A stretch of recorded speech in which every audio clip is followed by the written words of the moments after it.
Hello friends, I am doctor Karthik. இன்னைக்கு இந்த வீடியோல நம்ம எலக்ட்ரோ மேக்னெட்டிக் தியரி சம்பந்தப்பட்ட ஒரு கான்செப்ட் தான் பார்க்க போறோம். அது என்னன்னா ஒர்க் டன் இன் எலக்ட்ரோஸ்டாட்டிக்ஸ் அப்படிங்கிற கான்செப்டை பத்தி பார்க்க போறோம். அதே மாதிரி electrostatic energy of a set of n charges, இந்த ரெண்டு கான்செப்டை பத்தி தான் இந்த வீடியோல நம்ம பார்க்க போறோம். ஃபர்ஸ்ட் ஒன் வந்து work done in electrostatics. Work done in electrostatics.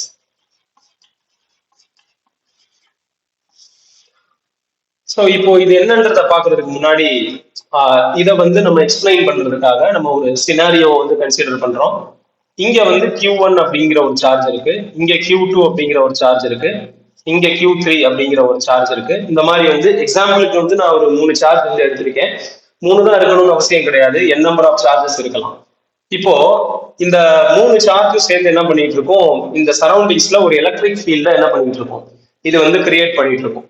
இப்போ இந்த எலக்ட்ரிக் ஃபீல்டுல நான் என்ன பண்ண போறேன், ஏங்கிற பாயிண்ட்ல இருந்து பிங்கிற பாயிண்ட்டுக்கு நான் ஒரு சார்ஜை வந்து நான் என்ன பண்ண போறேன், மூவ் பண்ண போறேன். ஸ்ட்ரைட் லைன்ல தான் கொண்டு வரணும்னு அவசியம் கிடையாதுங்கிறதுனால நான் அந்த பாத்தை வந்து இப்படி ஜிக்ஜாக்கா போட்டிருக்கேன். அதாவது இங்க நான் என்ன பண்றேன், கேபிட்டல் கியூ அப்படிங்கிற ஒரு சார்ஜை ஏங்கிற பாயிண்ட்ல இருந்து பிங்கிற பாயிண்ட்டுக்கு நான் இந்த சார்ஜ் கான்ஃபிகரேஷன் இருக்கக்கூடிய இந்த ஸ்பேஸ்ல, அதாவது இந்த 3 சார்ஜும் சேர்த்து இங்க என்ன பண்ணிட்டு இருக்கோம், ஒரு எலக்ட்ரிக் ஃபீல்டை கிரியேட் பண்ணிட்டு இருக்கோம். அந்த எலக்ட்ரிக் ஃபீல்டுல நான் கேபிட்டல் கியூ அப்படிங்கிற ஒரு சார்ஜை பாயிண்ட் ஏல இருந்து பாயிண்ட் பி வரைக்கும் நான் என்ன பண்ணணும், நகர்த்தணும். நகர்த்துறதுக்கு நான் செய்ய வேண்டிய வேலை, ஒர்க் டன் என்னவா இருக்கும் அப்படின்னா, integral a to b f dot TL அப்படின்னு இருக்கும். ஏன்னா a to b lower limit வந்து ஏ, அப்பர் லிமிட் வந்து டி. இந்த எஃப்ங்கிறது ஆக்சுவலா என்ன அப்படின்னா எலக்ட்ரோஸ்டாட்டிக் ஃபோர்ஸ். இதையும் இந்த சார்ஜ் கான்ஃபிகரேஷனால வரக்கூடிய எலக்ட்ரிக் ஃபீல்டையும் கனெக்ட் பண்ற ஃபார்முலா என்ன அப்படின்னு பாத்தீங்கன்னா Q இன்டு கேபிட்டல் இ. சரிங்களா, Q இன்டு கேபிட்டல் இ. இங்க வந்து நம்ம ஒரு மைனஸ் சைனை வந்து நம்ம இங்க வந்து அப்ளை பண்ணணும். சரிங்களா, மைனஸ். ஏன்னா you are doing work against the electrostatic field. இந்த ஃபோர்ஸ்ங்கிறது it is the applied force. இந்த ஃபோர்ஸ் எப்படி இருக்கணும், இந்த சார்ஜினால வரக்கூடிய எலக்ட்ரோஸ்டாட்டிக் ஃபோர்ஸை அப்போஸ் பண்ற விதத்துல இருக்கும். ஸோ பண்ற ஒர்க்கு வந்து it is opposite to the direction of electric field. அதனால இங்க ஒரு மைனஸ் சைனை வந்து நம்ம இன்க்ளூட் பண்றோம். So minus Q into E dot TL அப்படின்னு சொல்றோம். இதுல மைனஸ் கியூவை வெளியே எடுத்துடுறோம் கான்ஸ்டன்ட்ங்கிறதுனால, A to B E dot DL. இந்த இன்டகிரல் இ டாட் டிஎல் அப்படிங்கிறது என்ன அப்படின்னா potential at the particular point. இதை பத்தி ஆல்ரெடி வந்து நம்ம கொஞ்ச நாள் முன்னாடி எலக்ட்ரோஸ்டாட்டிக் பொட்டன்ஷியல்னா என்னங்கிற கான்செப்ட் டிஸ்கஸ் பண்ணும்போது பார்த்தோம். அப்ப இந்த ஒர்க் டன் வந்து உங்களுக்கு என்ன ஆயிடும், minus Q into v of a within the bracket v of b, actually v of b minus v of a. ஏன்னா e dot dl அப்படிங்கிறது பொட்டன்ஷியல் அப்படின்னு அர்த்தம்.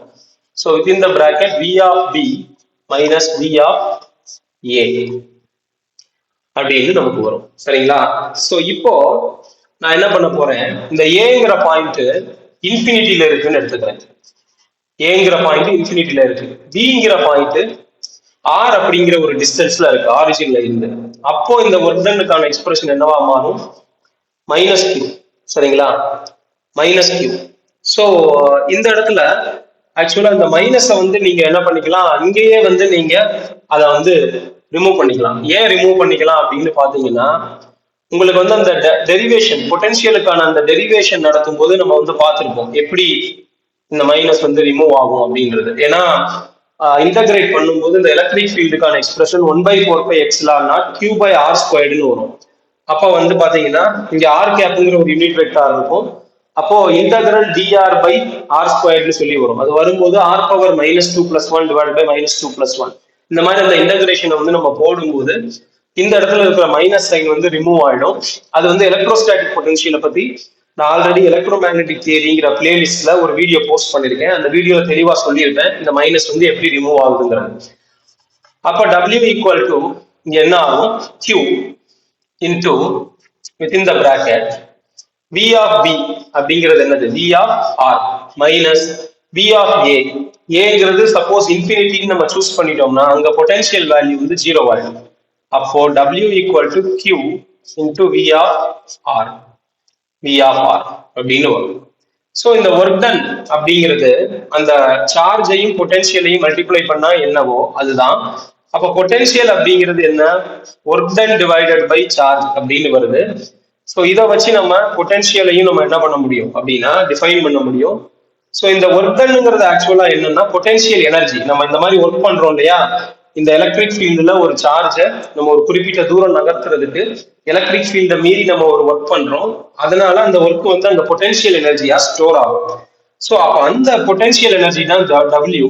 ஸோ அதையும் இந்த பொட்டன்ஷியலையும் எப்படி ரிலேட் பண்ணலாம்? Potential is nothing but the potential energy per unit charge. The potential energyங்கிறது என்னது ஆக்சுவலா? ஒர்க் டன் அப்படின்னு எடுத்துக்கோங்க. Work done potential is nothing but the potential energy per unit charge. ஏன் வந்து பெர் யூனிட் சார்ஜ்னு வந்திருக்கு? இங்க என்ன பண்ணிருக்கோம்? ஒர்க் டன்னை நம்ம சார்ஜால டிவைட் பண்ணிருக்கோம். அதனால வந்து இது potential energy per unit charge அப்படின்னு சொல்லி வரும். இதான் வந்து ஒர்க் டன் இன் எலக்ட்ரோஸ்டாட்டிக்ஸ் அப்படின்னு சொல்லக்கூடியது. இந்த ஃபார்முலா வந்து ரொம்ப முக்கியம். ஒர்க் டன் அல்லது பொட்டன்ஷியல் எனர்ஜிக்கு இதுதான் வந்து ஃபார்முலா. இது வந்து ரொம்ப முக்கியம்.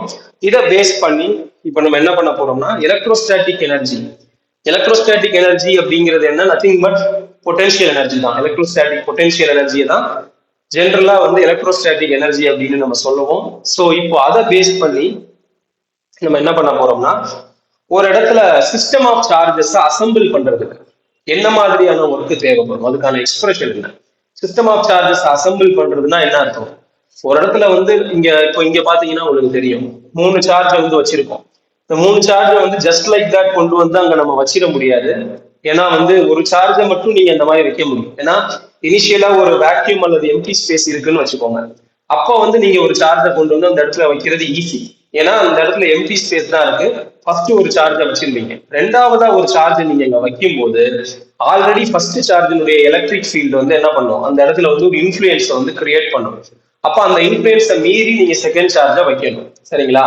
இதுக்கப்புறம் மூணாவதா ஒரு சார்ஜ் நீங்க இந்த இடத்துல கொண்டு வந்து வைக்கும் போது ஆல்ரெடி இங்க 2 சார்ஜ் இருக்கிறதுனால 2 சார்ஜஸும் என்ன பண்ணும் அப்படின்னா it will create some influence. சரிங்களா? ஸோ என்ன பண்ணும், மூணாவதா ஒரு சார்ஜ் வைக்கிறத அதை அப்போஸ் பண்ணும். அதை மீறி ஒரு ஒர்க் பண்ணி நீங்க என்ன பண்ணுவீங்க, அந்த சார்ஜை வந்து அங்க பிளேஸ் பண்ணுவீங்க. அப்ப நீங்க ஒர்க் பண்றீங்க இல்லையா எலக்ட்ரிக் ஃபீல்டை மீறி, அந்த ஒர்க்கை கண்டுபிடிக்கிறதுக்கு தான் இந்த ஃபார்முலா. இப்போ ஓவராலா ஒரு n சார்ஜஸ் ஒரு இடத்துல நீங்க அசம்பிள் பண்ணணும் அப்படின்னா அப்போ வந்து நீங்க என்ன பண்ணணும், எவ்வளவு ஒர்க் பண்ணணும் அப்படிங்கிறத நம்ம என்ன பண்ண போறோம், இப்போ வந்து கண்டுபிடிக்க போறோம். சரிங்களா? அதுக்கான எக்ஸ்பிரஷனை வந்து கண்டுபிடிக்க போறோம். இது வந்து ஒரு யூஸ்ஃபுல்லான ஒரு எக்ஸ்பிரஷன் தான். ஏன்னா இதை வச்சு நியூமரிக்கல் ப்ராப்ளம்ஸ் எல்லாம் சால்வ் பண்ணலாம்.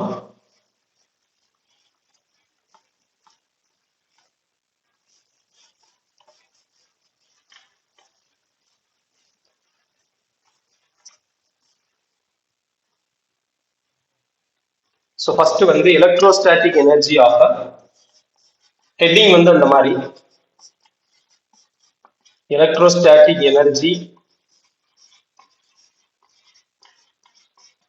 of a set of n charges. n charges assemble பண்றதுக்கு நமக்கு எவ்வளவு எலக்ட்ரோஸ்டாட்டிக் எனர்ஜி தேவைப்படும் அப்படின்றது. ஃபர்ஸ்ட் வந்து Q1. சரிங்களா? ஃபர்ஸ்ட் வந்து Q1 அப்படிங்கிற சார்ஜை வைக்கணும்.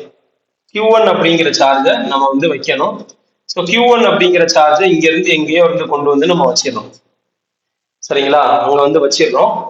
Q1 அப்படிங்கிற சார்ஜை வைக்கிற இந்த பாயிண்ட் இருக்கு இல்லையா, இது வந்து R1ங்கிற தூரத்துல இருக்கு. ஆரிஜின்ல இருந்து பார்த்தோம்னா R1 அப்படிங்கிற தூரத்துல வந்து இது இருக்குது. சரிங்களா? அப்போ what is the work done? சரிங்களா? So work done to place charge Q1. Work done to place charge Q1. அந்த ஒர்க் டன்னா வந்து நம்ம W1 அப்படின்னு சொல்றோம். இது வந்து 0. ஏன் 0? இந்த இடத்துல எம்டி ஸ்பேஸ் தான் ஃபர்ஸ்ட் இருக்கும். ஃபர்ஸ்ட் சார்ஜ் நீங்க வந்து வைக்கிறதுக்கு எந்த விதமான ஒர்க்கும் பண்ண வேண்டியது இல்லை. ஏன்னா எம்டி ஸ்பேஸ் தான் இருக்கு, எந்த பிரச்சனையும் இல்லை, ஈஸியா வந்து வச்சிடலாம். இது எப்படி அப்படின்னா, நம்ம ஒரு இடத்துல பைக் பார்க் பண்ண போறோம்னு வச்சுக்கோங்க. பைக்கை பார்க் பண்ண போறோம் அப்படின்னா, இனிஷியலா அங்க எந்த வண்டியும் இல்லை அப்படின்னா, ஃபர்ஸ்ட் பைக்கை பார்க் பண்ண வர்றவங்களுக்கு ரொம்பவே கம்ஃபர்டபுளா என்ன பண்ணிக்கலாம், அவங்க விரும்புற இடத்துல ஈஸியா வந்து பைக்கை பார்க் பண்ணிட்டு போயிடலாம். அடுத்தடுத்து வர்றவங்க ஃபர்ஸ்ட் பைக் பார்க் பண்ணிருக்காங்கன்னா அதை அனுசரிச்சு ரெண்டாவது பைக், அதுக்கப்புறம் மூணாவது ஒரு பைக் கொண்டு வர்றாங்கன்னா கேப் இருக்கிற இடத்துல அவங்க வந்து அந்த வண்டியை நிப்பாட்டணும். இந்த மாதிரி வந்து போயிட்டே இருக்கும் இல்லையா, அந்த மாதிரி தான் இது. ஃபர்ஸ்ட் சார்ஜை வைக்கும் போது W1 வந்து 0. அடுத்ததா ஒரு சார்ஜை வந்து வைக்கிறோம் Q2. ஸோ இதுதான் அந்த பாயிண்ட். அது வந்து ஆரிஜின்ல இருந்து R2ங்கிற தூரத்துல இருக்குது. ஸோ Q2-வை நம்ம எங்கேயோ இருந்து கொண்டு வந்திருக்கோம். ஸோ இந்த சிம்பிள் வந்து பொதுவாக எனர்ஜி ஃபோட்டான்ஸ்க்காக வந்து போடுவோம் நம்ம வந்து பிசிக்ஸ்ல. பட் இங்க வந்து எனர்ஜி ஃபோட்டான்ஸ்க்காக போடல, Q2ங்கிற சார்ஜ் அங்க இருந்து இங்க கொண்டு வரணும்னு புரியறதுக்காக. ஸோ இது வந்து R2. ஸோ R2ங்கிற சார்ஜை இங்க நான் கொண்டு வரேன்.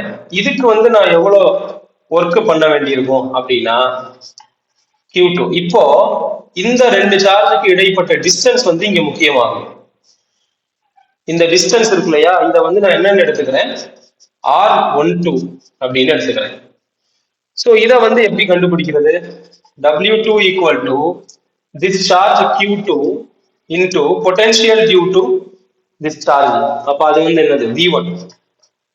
ஸோ இது என்ன வரும், Q2 into Q1 by 4 pi epsilon 0 into R12. சரிங்களா, இதுதான் வந்து W2. ஸோ இதுக்கப்புறமா நம்ம என்ன பண்றோம், Q3ன்னு இன்னொரு சார்ஜை வந்து கொண்டு வரோம். Q3 அப்படின்னு இன்னொரு சார்ஜை கொண்டு வரோம். அதை எங்கேயோ இருந்து கொண்டு வரோம். இப்போ டிஸ்டன்ஸ் பாருங்க, இது இது இது வந்து R13. ஏன்னா ஃபர்ஸ்ட் சார்ஜுக்கும் தேர்ட் சார்ஜுக்கும் இருக்கிற தூரம். இது வந்து R23. சரிங்களா, இது வந்து R23 செகண்ட் சார்ஜுக்கும் தேர்ட் சார்ஜுக்கும் இடையில இருக்கிற தூரம். So work done to place charge Q3 அப்படின்னு வரும்போது தட் இஸ் W3. அது வந்து என்னது, Q3 இன்டு நமக்கு என்ன வரும், within the பிராக்கெட்ல 1 by 4 pi epsilon 0 Q1 divided by R13 plus 1 by 4 pi epsilon 0 Q2 divided by R23. இந்த மாதிரி வந்து வரும். சரிங்களா, மூணு எக்ஸ்பிரஷன் வந்து உங்களுக்கு கிடைச்சிருக்கு. இப்போ இந்த மூணு சார்ஜ் அசம்பிள் பண்றதுக்கு இவ்வளவு ஒர்க் வந்து பண்ணணும். இப்போ டோட்டல் ஒர்க் என்ன அப்படின்னா இந்த எல்லாத்தையும் ஆட் பண்ணணும். Total work done to assemble the three charges. assemble the three charges. என்னன்னு பார்த்தோம்னா W1 plus W2 plus W3 வரும்போது W1 0, W2 இது வந்து என்ன அப்படின்னு பார்க்கும்போது Q1 Q2 by 4 pi epsilon 0 R12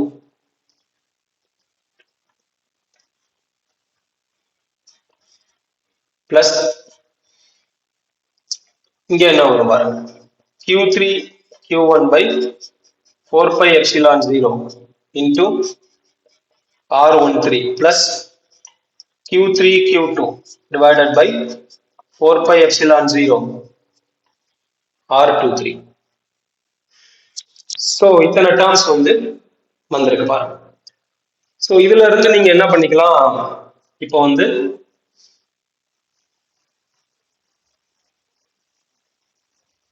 one by 4 pi epsilon 0 நீங்க காமனா எடுத்துக்கலாம். காமனா எடுத்தீங்கன்னா வித்தின் த பிராக்கெட் என்ன வருது பாருங்க, Q1 Q2 by R12 plus Q3 Q1 by R13 plus Q3 Q2 by R23 இப்படி வந்திருக்கா. ஸோ மூணு சார்ஜ் அசம்பிள் பண்றதுக்கு இந்த மாதிரி வந்து உங்களுக்கு டோட்டல் ஒர்க் டன் வந்து இந்த இடத்துல வந்திருக்கு. ஜெனரல் நோட்டேஷன்ல அப்போ work done to assemble n charges இங்க 3 கொடுத்துருக்கோம். 3 இல்லாம 10 இருக்கலாம், 20 இருக்கலாம், எத்தனை சார்ஜ் வேணாலும் அசம்பிள் பண்ணலாம். இப்போ ஜென்ரலா வந்து இந்த ஃபார்முலா எப்படி வரும் அப்படின்னு பாத்தீங்கன்னா 1/4πε0 common sigma I equal to 1 to n sigma j equal to 1 to n. Condition என்ன அப்படின்னா j கிரேட்டர் than I. ஏன் வந்து j கிரேட்டர் than I? இப்போ இங்க பாருங்க 1 2 போட்டுக்கோமா, அடுத்து 1 3 வரணும். ஸோ நான் இங்க வந்து ஆர்டர் இங்க மாத்தி எழுதியிருக்கேன், அதனால பிரச்சனை இல்லை. Q1 தூக்கி இங்கிட்டு போட்டுடலாம், Q3 தூக்கி அந்த பக்கம் போட்டுடலாம். சரிங்களா? ஜென்ரலா இதை இங்கேயே நான் வந்து கரெக்ட் பண்ணி எழுதுறேன், அப்பதான் உங்களுக்கும் புரியுறது கொஞ்சம் ஈஸியா இருக்கும். இங்க Q3 Q1 போட்டிருக்கோம், இதை வந்து எப்படி எழுதிக்கலாம், Q1 Q3 இப்படி எழுதிக்கலாம். இங்கேயும் பாத்தீங்கன்னா Q3 Q2 போட்டிருக்கேன் இல்லையா, வந்து Q2 Q3 அப்படின்னு சொல்லி எழுதிக்கலாம். Q2 Q3 இப்படி வந்து போட்டு எழுதிக்கலாம். இப்போ பாருங்க 1/4πε0 காமன், இது வந்து summation of a series of terms. Summation எடுக்கும்போது sigma I equal to 1 to n, sigma j equal to 1 to n, j greater than I. j greater than I இங்க பாருங்க 1 2 வருதா, இப்போ இது j இது I. ஃபர்ஸ்ட் சார்ஜுடைய சப்ஸ்கிரிப்ட் வந்து I, second சார்ஜோடது j. இப்போ இங்க பாருங்க I j, இப்போ j வந்து I விட அதிகமா இருக்கா, இங்க பாருங்க Q1 Q3, அப்போ J3 வந்து இங்க வந்து 1 விட அதிகமான வேல்யூ. இங்க பாத்தீங்கன்னா Q2 Q3, அப்ப என்ன வரும், J வந்து 3 I வந்து 2. ஸோ J கிரேட்டர் than Iங்கிற அந்த கன்வென்ஷன் வந்து ஃபாலோ ஆகணும். ஸோ இங்க காமனா QI QJ divided by R IJ, சரிங்களா, R IJ அப்படின்னு வரும். இது காமனா வந்து ஒர்க் டன் கண்டுபிடிக்கிறதுக்கான அந்த ஃபார்முலா. இதுல பாத்தீங்க அப்படின்னா இந்த J கிரேட்டர் than Iங்கிறது முக்கியம். இது போட்டாதான் உங்களுக்கு வந்து சேம் டேர்ம் வந்து ரெண்டாவது தடவை ரிப்பீட் ஆகாம இருக்கும். சரிங்களா, சேம் டேர்ம் வந்து ரெண்டாவது தடவை ரிப்பீட் ஆகாம இருக்கும். ஸோ இதை வந்து வேற எப்படி எழுதிக்கலாம் அப்படின்னா, ஸோ இன்னொரு மெத்தட்லையும் வந்து நம்ம எழுதிக்கலாம். எப்படின்னா W ஈக்குவல் டு 1/8πε0, அதாவது சேம் டேர்ம்ஸ் ரெண்டாவது தடவை ரிப்பீட் ஆனா என்ன பண்ணுவோம், பாதியா வந்து அதை நம்ம என்ன பண்ணிக்கணும், அந்த ஒர்க் டன்னை குறைச்சிக்கணும். அதனால பாதின்னு குறைக்கும் போது இங்க 2, இந்த ஹோல் டேர்ம் டிவைடட் பை 2, அப்ப இங்க 8ன்னு வந்துடும். Sigma I equal to 1 to n, sigma j equal to 1 to n, I not equal to j மட்டும் போடணும். j கிரேட்டர் than Iங்கிறத போட்டுட்டா இந்த டேர்ம் அப்படியே மெயின்டைன் பண்ணிக்கலாம். இந்த எக்ஸ்பிரஷனை j கிரேட்டர் than Iன்னு போடலன்னா I not equal to j மட்டும் போடணும். இது ஏன் போடணும் அப்படின்னு கேட்டீங்கன்னா, இப்ப Q11 Q133 Q222 இந்த மாதிரி ஐயும் ஜேயும் சேமா இருக்கக்கூடிய டேர்ம்ஸ் வந்துடக்கூடாதுங்கிறதுக்காக மட்டும். மற்றபடி டேர்ம்ஸ் ரிப்பீட் ஆகிக்கலாம் ஒரே டேர்ம்ஸ். இப்போ வந்து Q1 Q3 போட்டிருக்கேன்னா Q3 Q1 சொல்லி திரும்ப இன்னொரு டேர்மும் போட்டுக்கலாம். அப்படியெல்லாம் போடும்போது தான் நான் என்ன சொன்னேன் அப்படின்னா, ஒரே டேர்ம் 2 தடவை ரிப்பீட் ஆகும்போது டோட்டல் ஒர்க் டன்னை கண்டுபிடிச்சு அதை 2ஆல டிவைட் பண்ணணும் அப்படின்னு சொன்னேன். ஸோ அப்படி போடும்போது இந்த மாதிரி வந்து வரும். ஸோ அப்போ இங்க வந்து QI QJ divided by RIJ இந்த மாதிரி வந்து நமக்கு வரும். சரிங்களா, சோ இந்த டேர்ம் என்ன அப்படின்னு கேட்டீங்கன்னா, half of sigma I equal to 1 to n QI into V of RI அப்படின்னு போடணும். So half of the total potential energy அப்படிங்கிறது தான் வந்து இதோட அர்த்தம். இந்த மாதிரி தான் நம்ம என்ன பண்ணணும், ஒரு இடத்துல n சார்ஜஸ் அசம்பிள் பண்றதுக்கு நம்ம வந்து என்ன பண்ணணும், இந்த மாதிரியான எனர்ஜி எக்ஸ்பிரஷனை வந்து நம்ம கொண்டு வரணும். இன்னைக்கு இந்த வீடியோல டிஸ்கஸ் பண்ண கான்செப்ட் உங்களுக்கு தெளிவா புரிஞ்சிருக்கும்னு நினைக்கிறேன். வீடியோ ரிலேட்டடா உங்களோட ஃபீட்பேக் ஏதாவது இருந்ததுன்னா கமெண்ட் செக்ஷன்ல சொல்லுங்க. தேங்க்ஸ் ஃபார் வாட்சிங் திஸ் வீடியோ.